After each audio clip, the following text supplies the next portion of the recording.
people do in GTA, they're like this, where they're literally just like holding the fucking thing as much as they can on one side, and it's just doing circles. It's like, that's not a fucking donut. Yeah. Put some finesse into that shit.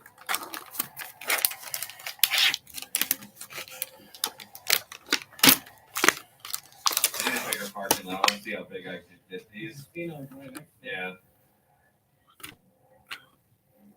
The thing about Wow, this thing thing's about using neon lights, but probably get fucked with immediately. I mean, you can put on. Yeah, I mean, it does look cool. I had it completely tricked out when I first looked at them. I put like neon lights. I think I had red, and that's illegal as shit, but it looked so fucking good. I mean, honestly, when you're at the parking lot, you can do whatever you want. But that's true. All right, I just have my phone connected to the app. I don't think it's underglow illegal. I think underglow is, but headlights are or something. And like that's the old people code. I have no idea. Yeah, so it's like it was complicated. I think it should just be categorized under neon. Let me see here. Headlight color.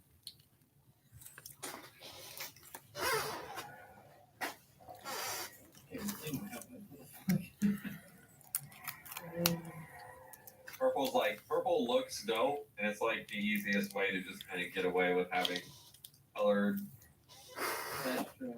It looks the best on the ground. On the Charger because it actually changes the headlight color. Mine don't change. Like it's just white, but it shows purple. That's on my. Oh, see, look now it's purple. I could see it on the Charger before that they were actually like changing. I mean, for some reason, the running lights are so bright where I can't see them. There it is. It's your NVE that's probably doing that. It looks good. Don't get me wrong. I'm trying to find the undercoat. There's not really a large distance without curbs here in this parking lot.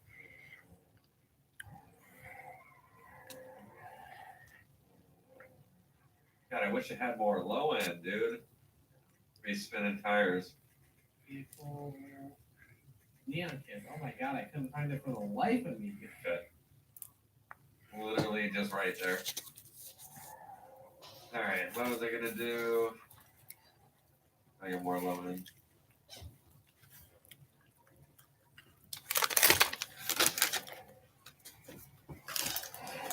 Good. Nah, I might be. You bats the shit out of him. I knew I got close and I knew it was gonna go off with the other one. So I'm gonna go ahead and do that. Something about this handling line just has the lowest low end I've ever seen. There we go.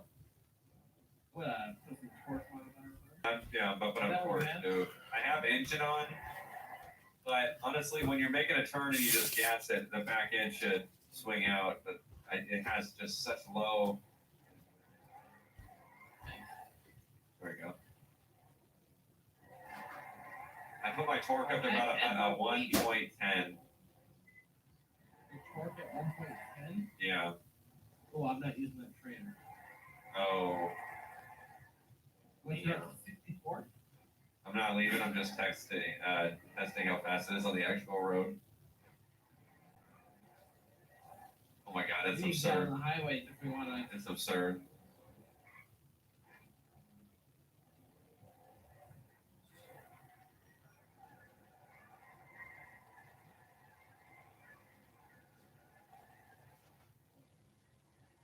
Yeah, I mean, if it's too much, we can always turn it off. You're gonna get your ass pulled the fuck over if you leave with all that red on your car. All right, I'm gonna change like green or something. Something not so. Yeah, the red will last 5 seconds.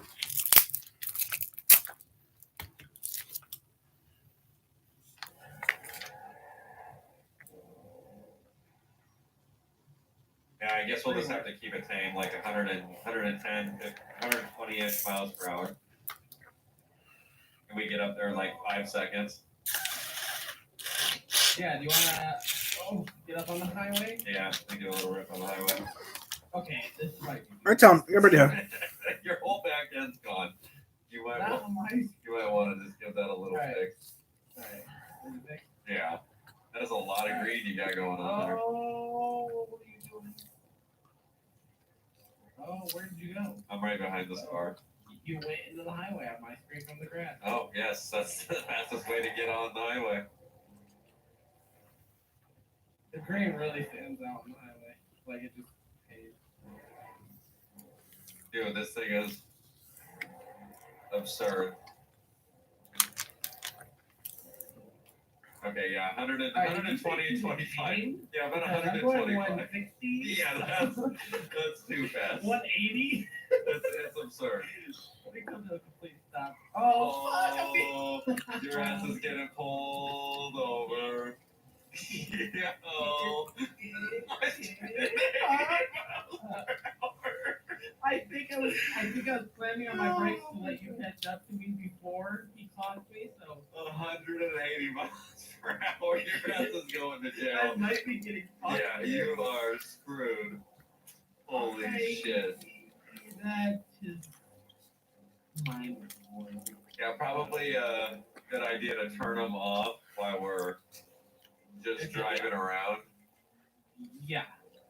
Yeah, I'm gonna say. Unless we're like, oh yeah, let's go rip this road up, and then boom, we can turn them on. But my God, yeah. I'm gonna say 180. That's impossible. Yeah. I can't go that fast. Holy shit. Oh my They God. definitely need to be capped. Like, they need to have like an overall cap limit. I hate the green. I'm taking the green. Cancel that limit. They only let us go on 74, not 200. There it is. Oh, They're they're just going gonna- 200. What are they doing? They're gonna be fucking. There's just gonna be those Challengers and shit or Chargers just like kind of everywhere going 200. Someone's gonna die today. Is everyone using them? I don't not everyone, but we're gonna have a car meet out here, so definitely there's gonna probably be a lot of them. If it's gonna be like a Challenger All right. Charger meet. He's not even talking to me yet. Oh, he's still in his car, He's still in his car. plastic. Yeah, I don't think Underglow is illegal. I'm just cruising right now with my purple. I was going like 120, and he pulled out. Alright, listen to Wild Stallions.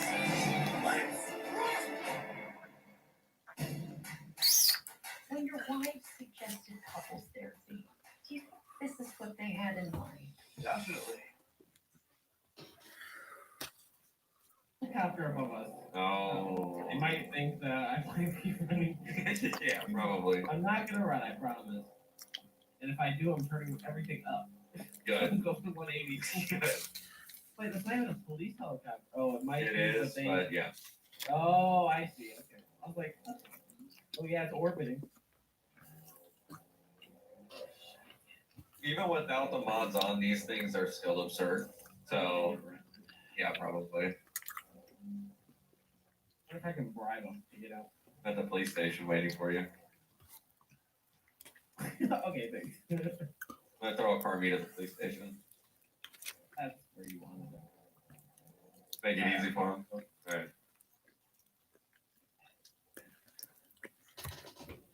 Yo, what's up, man?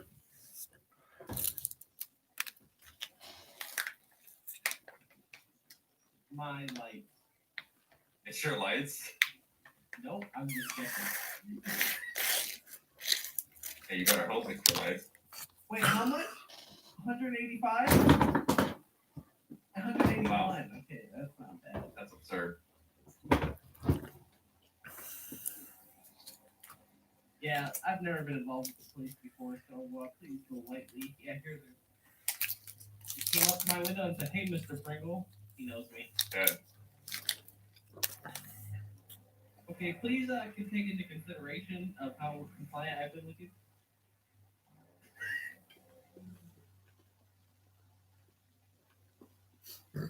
I will never do it again. I will never do it again. Oh my God, I'm getting rid. There it is. Yeah, said it yet? But When you're going 181, yeah. darn it. That means he clocked me through that center divider before Oh, I yeah. got right. He clocked me far then. He probably was lidering.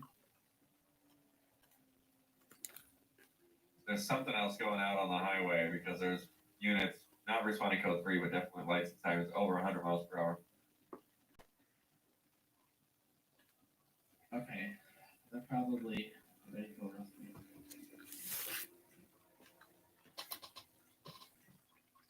Oh, well, there's a secondary coming. Well, good. What's the DPS? Oh my god, it looks so good.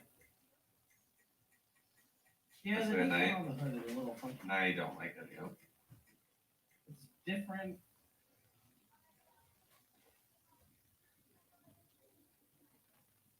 I don't have to worry about it since I'm not FASB, so There it is. Something's happening. Is it you? Oh, you know what? I think they're code. I think you might have another one coming out to you right now to assist in the arrest. Because there's now another unit responding code 3, which I believe it's a PCSO unit. And we're just gonna swing this shit up and while Muppet's possibly getting arrested. Fact, RT's above. Seems legit. Well, where are the Hellcats? So it doesn't matter what they bring, honestly. Challengers and Chargers. Oh, there we go. That was a good one.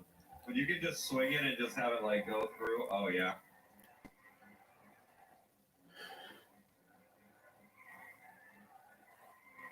Oh yeah, these are solid, dude. These are solid. Oh, getting a little sketchy on that rock there. We might have just fucked the car up a little, but you know, that's cool. Damn, who is that? They are smashing. Okay, looks like it's gonna be. I'm gonna fix this. It doesn't look like it was hit by a train. Was that like a yellow culture? It is. It doesn't see. I think it's a scat pack. So it doesn't look. I don't know honestly. It doesn't have like the super crazy body style or anything like that. Some people are showing up for the meet over here. They just arrived. That's for last. Is that right? Don't worry. As he gets pulled over 80 times on the way here. Yeah, man. What's up? I'm liking it. I appreciate it, man. I'm waiting for my buddy to get here. He got pulled over, and then we'll just kind of kick he it said, until trust me, I would everyone else probably shows let you up. go, but our penal code states, and I said, you know what? Just arrest me now, no talk.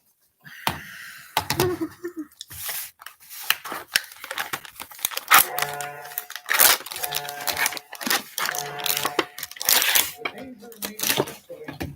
It's an atomic fire, and the Soviets can't contain it. Thousands may already have died or been seriously contaminated. Good evening, I'm ThL, and this is Nightline. The Soviet reactor is still burning. The weather is shifting, and both those factors could be critical in determining the scope of this nuclear disaster. We'll go live to Warsaw for the latest on the impact behind the Iron Curtain, to Paris to talk with an expert on European reactor design, to Washington for a U.S. Senator's reaction after a top-level briefing today, and we'll talk with a Soviet expert about what the Russians may be hiding and why.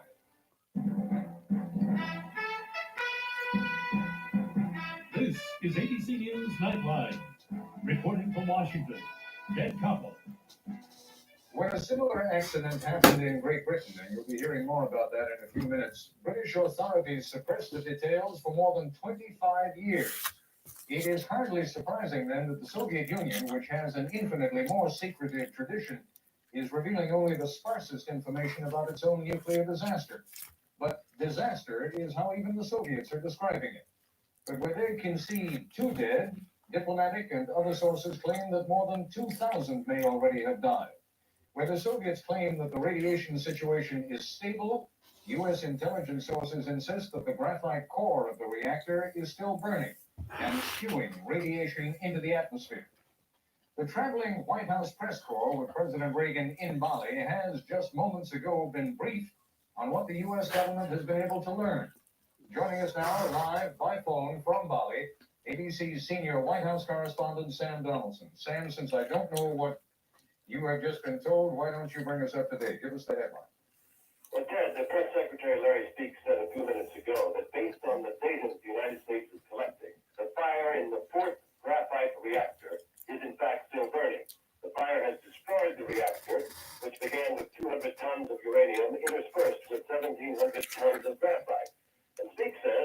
long as the fire burns, radiation will continue to be expelled from that fire, because no one in the world has experience in dealing with this kind of fire. Now, there is a cloud of radioactive material moving across the Soviet Union.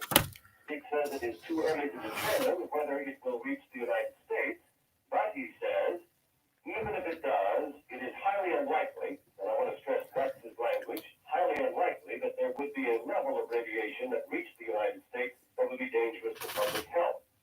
Now, as to the Americans that may be in the area of Kiev, Ted, he says the U.S. has no accurate count, since Americans traveling in the Soviet Union don't have to inform the embassy of their whereabouts, but there is a group of American students in the Kiev area, we believe. We have no information on them, and the Soviets have not told us anything that would suggest that any Americans had been involved in a casualty list. As far as help for the Soviet Union, Assistant Secretary of State Ridgway expressed to the Soviet charge in Washington a few hours ago that the United States was ready to help, and we very much regret what happened. But so far, the Soviets have apparently not asked us for a great deal of help. All right, Sam, let me just throw one quick question at you, and I don't know if you have the answer to this. As you heard in the introduction to this program, we are somewhere between 2 and 2,000 in terms of fatalities here. The Soviets are acknowledging that 2 people have died. Diplomatic sources are saying it could be as many as 2,000. Did Larry Speaks have anything to say on that subject? He was certainly asked and said he has nothing to report on casualties. He has no casualty figures.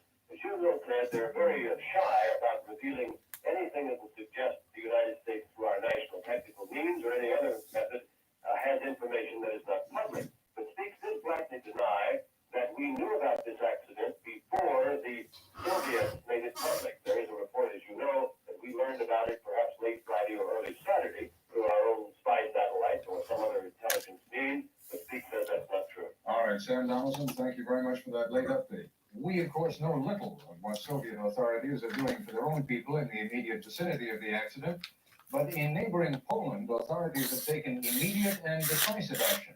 Standing by live in Warsaw is ABC correspondent David Ensor. David, what's happening in Poland?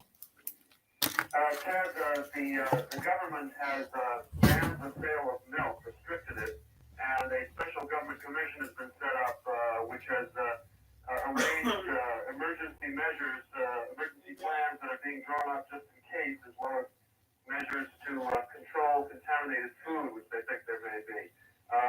In about 2 hours' time, all the young school children of northeast Poland are going to be given a one-time dose of iodine as a preventative measure against the effects of radioactivity. Now, this may sound like a strange. Avoid milk. David, this may sound like a strange question because obviously we are accustomed to hearing things in some kind of a context. But are the Polish people being told what has happened in the Soviet Union, and are they being given any information whatsoever of what the dangers to them may be? They are being told that there has been a disaster, a nuclear disaster in the Soviet Union, and it is being stressed to them that although a radioactive cloud has passed over Poland, there is no real danger to human life. That's the phrase that the announcers and the government officials keep using. No real danger to human life. The danger to human health, however, may be considerable near the border. It's not clear. The Polish Institute of Physics is saying that the radioactivity levels are 20 times the normal level in Białystok near the border. They are 6 times the normal level here in Warsaw. All right. Are they being told what's happening in the Soviet Union, or is that wonderful custom behind the Iron Curtain of getting information by word of mouth? Is that providing any information? The television and radio are saying that there's been this disaster at a Soviet nuclear plant. They only started saying that earlier today. Yesterday they were saying there might have been an accident in Sweden, but now they're saying it's a Soviet accident. As far as word of mouth around Poland, Poles are rather philosophical about problems that come their direction from the east. They're not surprised by them. All right, David Ensor, many thanks. Later in this broadcast, we'll be talking with Senator Alphonse D'Amato of New York, who insists that the Soviets have an obligation We might be uploading some videos soon, guys. About this accident. And we'll talk with Soviet expert Marshall Gold. I'll show it right now. A little bit. And why. Okay, When we come back, ooh. why it's so dangerous. We'll be joined by a leading French expert on nuclear reactors, ThL, and by ABC News medical editor, Dr. Timothy Johnson. There are 100 nuclear reactors in the United States, supplying 16% of the nation's electricity. We got like 4 of them here in Michigan. The U.S. population lives within 100 miles of a nuclear power plant. That's true. Regionally, the About 70. states are the most dependent on nuclear power for their electricity, followed by the southeastern and middle Atlantic states. So we don't. No, we use dams here. ABC News Nightline, brought to you by Kraft. What's this? It sure isn't our macaroni and cheese. Presenting Velveeta shells and cheese dinners. Why did Mommy switch? Velveeta shells and cheese dinners taste creamier because we start with creamy Velveeta cheese sauce, not a powder. We like our old macaroni and cheese. With pasta shells that hold on to that creamy Velveeta. Or for noodles. This tastes creamier than our old macaroni and cheese. I hope you learned your lesson. Velveeta shells and cheese dinners taste creamier than the rest because it's Velveeta. Auto Renault Ford is producing the highest quality cars and trucks designed and built in America. Because the nationwide survey tells us so. The survey covered owner-reported problems in areas like engines, Hey, electrical systems, Sandy. brakes, starting, and steering. And as a group, Lincoln's, Mercury's, and Ford cars and trucks were found to be the highest quality cars and trucks designed and built in I don't give a shit. That's what happens when you make quality job fun. Quality is job fun. We're way overstocked here at the Jim Reed Auto and Truck Discount Center. Over 1,000 cars and trucks clearly marked with the retail price and the Jim Reed discount price. Import 72,000. Get for 6. And Isuzu's cars and trucks, and you save 3 big ways. Get the Jim Reed Isuzu's gone. closeout price plus beat the coming price increase to save nearly 5% more during our $9 million inventory reduction sale through April 30th at the Jim Reed Auto and Truck Discount Center. Exit 209A, downtown. Would you like to save 50% on your clothing and look like a million? You can with fine men's clothing from Berry Manufacturing because we sell factory direct to you. From informal attire to contemporary casual wear, Berry's got your size from 35 short to 60 extra long. At Berry, you'll save 50% on sport coats, suits, slacks, tuxedos, shirts, and shorts. So don't pay high retail prices for real quality. Shop Berry Manufacturing, where factory direct prices and fine clothing have been our trademark for 85 years. What is still around? Nuclear disaster in the Soviet Union. The fire still burning out of control. The danger may actually be increasing. Tomorrow, watch ABC's World News Tonight. A Soviet diplomat in Finland today called it the worst nuclear accident in history. Have the potential dangers been overstated? Joining us live now on our Paris bureau is Shogai Etemad, a nuclear safety consultant and nuclear reactor designer. And in our Boston bureau, ABC medical editor, Dr. Timothy Johnson. Mr. Etemad, in very simple language, so that I can understand it, if you would, please explain to me the significance of this graphite coal Speak English. that is supposedly burning in the middle of the reactor. I don't quite understand what do you mean by the significance. Well, I mean, why is yes? What is the danger? Why is it burning? Is it something which is quite unforgivable? Forgivable is the fact that we've had the same accident about 30 years ago. Looks like Charles from. This looks like Charles, but this guy's French though. Was kept very secret. In fact, it's a habit within the nuclear industry to keep everything secret. What time is it now, Paris? Secrecy is part of the protection that we provide for the reactor. All right, but let me interrupt you because what I really need to know is why is that so dangerous to the population in the area? The fact that there is a fire that is still burning. 2 questions. 1, why is it so difficult to put that fire out? And 2, what is the danger of that fire? First of all, the fire